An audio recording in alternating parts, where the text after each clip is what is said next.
Inarchive ng Senado ang impeachment case laban kay Vice President Sara Duterte kasunod ng pasya ng Korte Suprema na ito ay unconstitutional. With 19 affirmative votes, 4 negative votes, 1 abstention, the motion to move to transfer the articles of impeachment in relation to case number 002-2011 entitled "In the matter of the impeachment trial of Vice President Sara Zimmerman Duterte" to the archives. The same is hereby approved.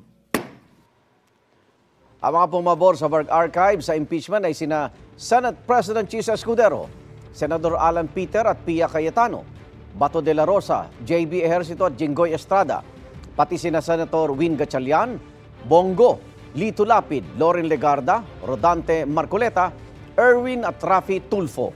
Gayun din sina Senador Amy Marcos, Robin Padilla, Joel Villanueva, Mark at Camille Villar at Migs Subiri. Tutol naman sina Senate Minority Leader Tito Soto, kasama sina Senador Bam Aquino, Riza Ontiveros at Kiko Pangilinan. Nag-abstain naman si Senador Ping Lacson.